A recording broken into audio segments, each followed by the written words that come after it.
नमस्कार, आप देख रहे हैं न्यूज एट 4 और आपके साथ मैं हूं शिल्पा। एयरटेल, आईडी और वोडाफोन ने स्पेक्ट्रम नीलामी में बोली लगाने के लिए अर्जी दे दी है। जी हां, स्पेक्ट्रम की नीलामी 1 अक्टूबर से होगी। आज स्पेक्ट्रम नीलामी में हिस्सा लेने की अंतिम तारीख है। आपको बता दें, सरकार 7 बैंड में स्पेक्ट्रम की नीलामी करने जा रही है और इसे अब तक की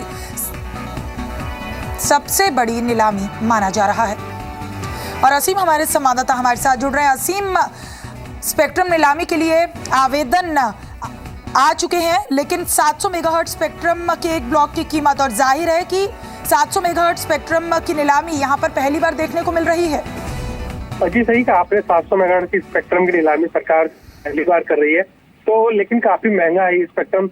एक ब्लॉक की कीमत जो है 57,000 करोड़ रुपए के आसपास जो है वो रखी गई है। तो टेलीकॉम कंपनी इसके लिए बिड करेंगी या नहीं करेंगी, ये जरूर देखना होगा। लेकिन अगर टेलीकॉम कंपनियों के आवेदन देने की बात करो, तब तक एयरटेल, वोडाफोन, आइडिया सेलुलर के साथ साथ रिलायंस जियो ने जो है खरीदने के लिए एप्लीकेशन जो है वो डाल दी है। अब 1 अक्टूबर से स्पेक्ट्रम की नीलामी जो है वो शुरू होगी। तो देखना होगा कंपनियों का लेवल ऑफ पार्टिसिपेशन किस तरह से रहता है, क्योंकि जो फाइनेंस मिनिस्टर्स ने एक बहुत बड़ा टारगेट जो है वो रखा है कि स्पेक्ट्रम की नीलामी से उम्मीद है कि 1 लाख करोड़ रुपए का उनको अचीवमेंट टारगेट जो है वो मिल जाएगा। तब देखना होगा कंपनी किस तरह से पार्टिसिपेट जो है इस ऑप्शन के अंदर करती हैं। जी, तो चलिए 1 अक्टूबर से स्पेक्ट्रम की नीलामी शुरू हो जाएगी। बहुत शुक्रिया इस तमाम बातचीत के लिए असीम आपका। और रिलायंस कम्युनिकेशंस की बोर्ड बैठक है, जिसमें एयरसेल के साथ मर्जर का ऐलान भी हो सकता है आज।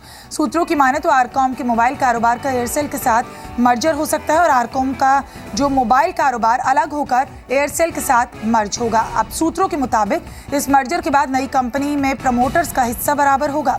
इस डील की वैल्यूएशन $600 करोड़ यानी करीब 40,000 करोड़ रुपए हो सकती है।